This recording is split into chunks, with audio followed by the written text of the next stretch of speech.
Beautiful water up in here today.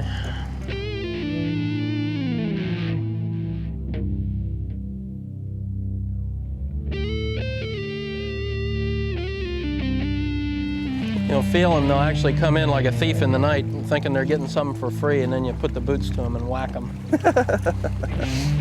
What Teddy's got us doing here, we're anchored up in the current, as you can see. The water is just streaming by us. And we're dumping the baits in the water, the baits that he got off the shrimp boat yesterday. Just a bunch of bycatch is what they call it. Instead of throwing it over, heck, all the fishermen go out and grab it off the shrimp guys. And just sit here and chum and drift your baits back as you throw chum in the water and wait for the bite. Yeah, they just sneak right in as you're letting that go back, and they think they're gonna get something for free. You got him? And they don't. All right, visual. It's not a tarpon, I don't think. I think it's a snapper. Snapper? Well, I don't know though. You know what I've noticed with this line is that you can't ever tell what you have. I would say it's a tarpon. I'd say it's a tarpon. I can't ever tell with this unless I see the fish eat, because it's such a different experience than regular monofilament. You know, it's so cool. You can just feel them do anything. Yeah, I mean, you feel every little bit. Now, right about back where he jumped was where I hooked him. So yeah. I mean, it's about that. About that far back, yeah. Huh? Well, should I still be trying for one here, Ted? Yeah, Blair, I'd go ahead and keep the bait going. That's one of the reasons why sometimes we don't like to come off the ball. You know, we've got that big float attached to the anchor line there. Yeah. Because while you're fighting a fish, you can be feeding and hooking up other fish here, and it's not uncommon. Sometimes they have 2 or 3 fish on at one time. Ain't nothing wrong with that. This is a pretty unique form of tarpon fishing that we do down here. It's kind of neat because, you know, anybody can do it. You don't have to be a good caster. All you got to be able to do is just let the line go out. Just drift it back. You can hook them up. I was telling you the other day before you came down, I was hooking up 3 to 1 on the Power Pro over regular mono line. And this fish, when it hit, I didn't even think it was a tarpon, you know, because the feel is so different. That's one of my problems on this Power Pro. I always misidentify fish. You'll see it all the time. I'm always saying, oh, it's a trout. No, it turns out to be a snook, or oh, it's a jack. It turns out to be a redfish. But there he I think is. what we got here is a nice little tarpon. Listen to that drag going. What, do they fight different than on the flats? They pretty much rolling over by the time you get them up here, or what? The difference between the flats and this deeper water, Blair, and the flats, they tend to jump themselves out quite a bit. Here they've got a lot deeper water that they can kind of sulk in. And I mean, you can see the current is running probably 1.5 knots, 2 knots maybe. And current's definitely whipping. But I mean, I'll tell you, I mean, this light Cape Fear rod and this little Finor reel and this Power Pro, I mean, this is a fish that you wouldn't traditionally think of catching from a dead boat, you know, without following them. Especially with 20-pound test. But like I was saying, you know, we keep feeding them, and you develop a bite, and you know, you can have double hookups, triple hookups. There he goes. There he is. Jump. Come on, get some air, baby.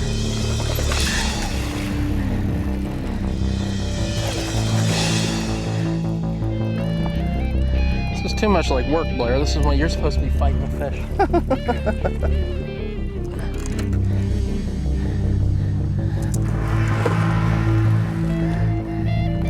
Try not to impale him on the stiffy push pole. You about ready? Well, Blair, I think this one's just about done here. All right, let me get my drop back. Try and slide him up. Oh, you got a little bit of. You got a little bit of energy left in him. Oomph still in him. I'll kind of slide him up the. See if we can get this guy. Starboard side here.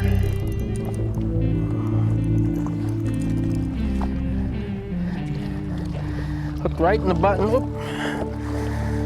Hook right in the button, right in what we call the button, those 2 little dental patches in the roof of the mouth. Yep. Wish I had a glove. You ain't got a glove, do you? No. Generally, I just try and reach right under that gill plate there.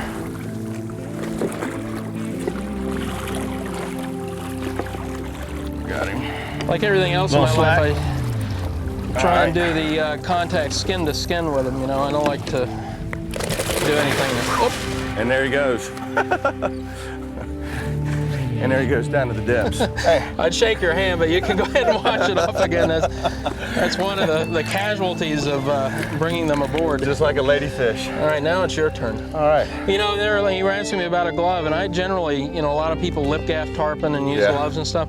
And you can see on my hands, I try not to use gloves or to lip gaff them, because I just think it tends to hurt the fish more. You know, when we go back to the marina and look at the fish back at the marina and you see how they pop and how they suck baits down, it'd be very hard for a fish that you lip gaff to create that suction and try and eat shrimp and crabs and stuff off the surface. So. I guess so, it kind of creates a little void. Yeah. Well, there's a tarpon. Y'all stay tuned, we'll be right back. I'll tell you what, look at these Cape Fears. Oh, here he comes, he's gonna jump right in the boat.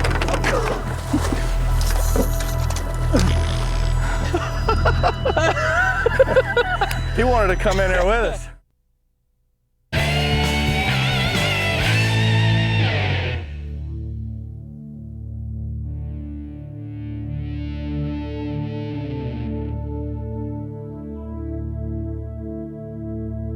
Really from about, this year it started in February, all the way really through till August, we'll have fish in here pretty reliable. We really haven't even had our initial migration yet. These are fish, I think, that have come in from the Gulf of Mexico. You can see what I'm doing here. I'm just plopping the bait. Every time Teddy puts a pretty good handful of bait in the water, I put my bait in there and just drift it right on back with the bait. And what that chum's doing is attracting these fish in here and getting them feeding up and down the line here. And what we're hoping is that they pick up our bait, thinking it's a piece of chum. Is what'd you say, Teddy?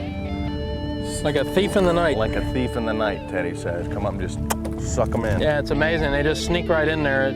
How delicate a 50 to 150 pound fish can be picking up one of those baits. And as I'm letting that drift back, I'm actually letting the slack go out of it just so I can feel. I'm pulling back, I'm letting the line out, and I'm following the current back with a rod tip just so I can feel if one bumps it and picks it up.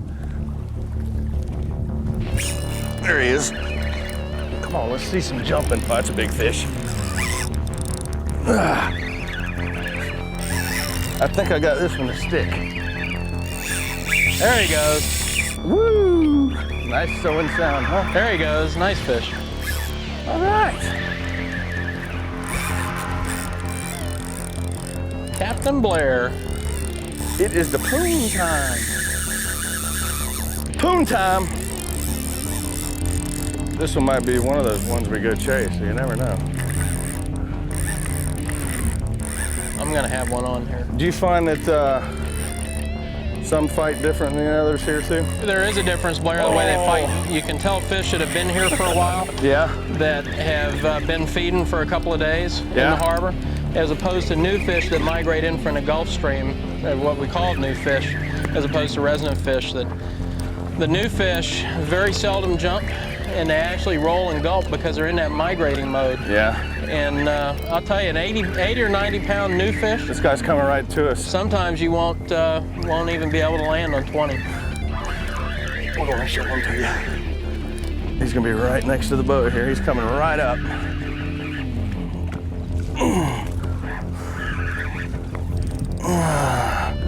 Come on, let's get a look at you. Triple over this Cape Fear.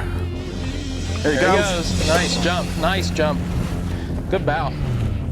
You look like you might have done that once before. Once or twice. There he goes. Up, up. Nope, no jump. He's fixing to jump right there. I thought, no, he's gonna go check out the bottom of the boat. Get around that anchor. Ooh. Nothing like fighting them upside down. Hey, if y'all notice here, you don't have to run. You can pretty much stay on the same side of the boat all the time if you want to. Just fight them upside down. If he's over there like he just was when he jumped, stick the rod all the way in the water like that. You ain't gonna break him off most of the time, as long as you're using Power Pro. Just don't cut my anchor line off.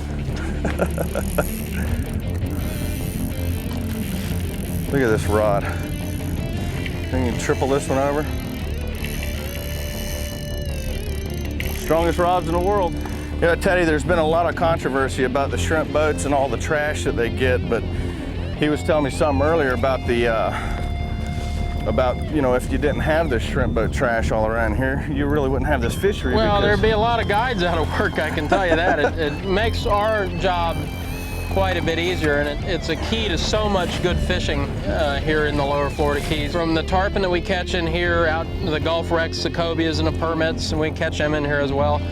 Snappers and groupers, blackfin tunas and little tunny and king mackerel out behind the shrimp boats. And, you know, I mean, my family had shrimp boats up off the East Coast, up off Canaveral, and it's not like the five or six hauls that that's a nice fish, that they might make a night, you know, get wasted. Most of that stuff makes it back into the ocean alive, and you know, this is usually just the last haul of the night, and all this goes to use. I mean, you can see all the different stuff eating it. I'll tell you what, man, this, you know, usually I'm out here fishing in my 27-footer, and this boat is very, very stable to fish from. Yeah, you know, I couldn't imagine growing up in Cocoa Beach if I were to have a boat like this growing up. I don't think there'd be any. There might not be any fish left. There wouldn't be any fish left swimming in Cocoa Beach, so Ranger's lucky they came out with this now instead of back when I was a little kid. Come on, baby. We might be able to. Oh, well, I thought you were going to slide him right up there on the. I thought he was just going to board the boat himself. Right there. Come here. You get on him? Yep, you ready? Yep. That's one way to break your wrist. Come on. Go. Got him? Yep. Tarpon. Key West. Key West Harbor. All right. That's a pretty one. Not bad. Now, is that nice or what? Beautiful fish. He's not a giant Mogan tarpon, but he'll do. No doubt he'll do. Now, you want to lay him down and get the hook out? Let's get her back in the water here and get her to support her weight. Which side? Let's go on that side right there. This sun's probably better on this side over here, I think. All right. Okay. Well, you know, Blair, we saw some fish free jumping out here today, and that's actually part of the reproductive cycle. These fish, when they free jump, it's actually something that trout and salmon and freshwater do too, where they're actually trying to move their eggs lower into the reproductive system. Well, this one here, he's kind of small to be. I think this was a male, actually. I saw, there was a oddly colored discharge there whenever we pulled him out of the water that I think. Did you get him a little excited? I think he might have been a little happy there with us rubbing on him. All right, I think this one's getting ready to go here, Blair. Was he chewing on your finger? Yep. Like a snook? Let's not let him jump in the boat again. No, don't need that. Let's let this one go and catch another one. We'll see you in about 20 years, brother, when you're nice and big. Get on out of here. There he goes. All right, man. Well, I'm about ready for another one. Thank you there, brother. me too, let's go do it. All right. Well, we got slag tide coming up, so I'm gonna do the bait check and show you what we're using today. Right now, we're using a Finor Ahab number 12 reel. We got a 7-foot, 15 to 40 action Cape Fear rod. You can feel them and they are whipping the fish. We got it rigged right here. We got it rigged with a circle hook with a little 50-pound trace here because they'll chafe up the leader real bad, and you've seen a couple pop off today just because they're chafing that leader up. And Teddy likes using fluorocarbon. He says the bait don't go in the water without it. And on the other end of it right here, we got this tied to our main line, which is a 30-pound Power Pro. And we have this as a 40-pound mono here, just something to give it a little bit of shock. And that's basically what we're rigging. And the bait we're using, incredible baits. It's a fishery that basically was created here in the harbor by all the shrimp trash that comes in off these shrimp boats. And it's opened up a lot of good avenues to these guys out here. But it's basically just a bunch of trash. There's all sorts of stuff in here, a little flounder, and just all sorts of little tropical fish, and these weird looking little crabs. Stuff I ain't never seen before, but that's your bait check today, and that's what we're using. Put the boots to him. Put the boots to him. Oh, there we go. I just put the boots to his butt.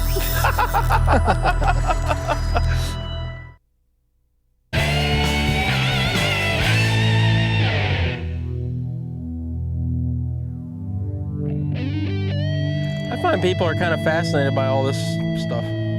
These are all getting ready for Cuba to open. They're gonna make them cruise, you know, refurbish them and try and make cruise ships out of them and all that stuff. like a graveyard for ships here.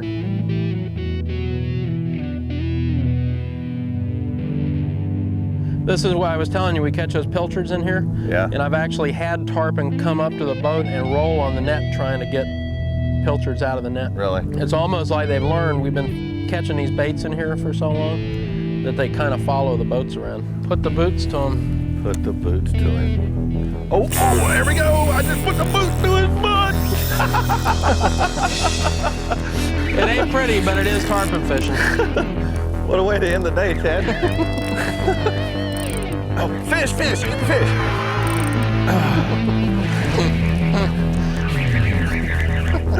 Golly, just sitting there. Oh, he's gonna jump right in the boat.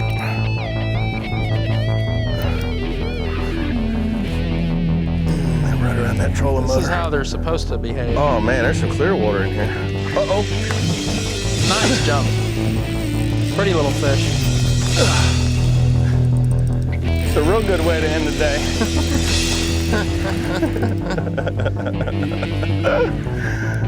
Oh, he's gonna jump right in my camera guy's face.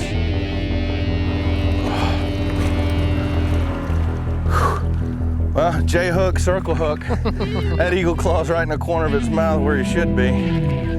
The sound of freedom in the backdrop. Now that's what was supposed to happen within the first 30 seconds of putting a bait in the water this morning.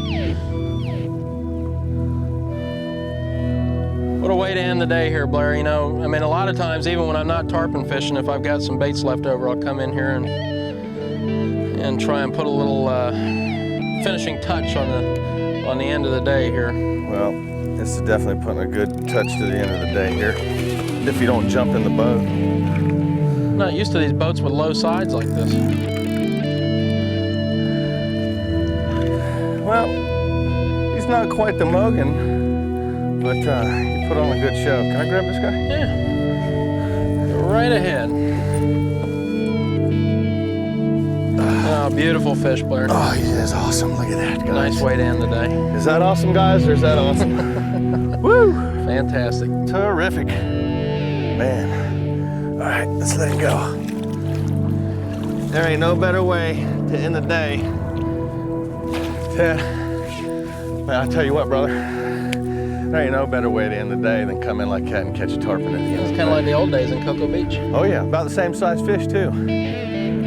Don't forget about the website and the new forum on there. A lot of people making friends going fishing. You can get there at addictivefishing.com. You can also hook up with Teddy there. You can give him a call right here with his number too. He'll be up there, right along with Coupon Key where we're staying. You want to get a taste of paradise? It is definitely a taste of paradise. Coupon Key, you can get there. It's accommodations right by Teddy's name on the website. We'll see you next week. Addictivefishing.com. We got them snappers in the box. Let's go up to Coupon Key and cook them. Sound like a winner to me, bro. See you next week. Oh, that's a tug of war, brother. Move there. There he is. Nice fish. That's no, that's no.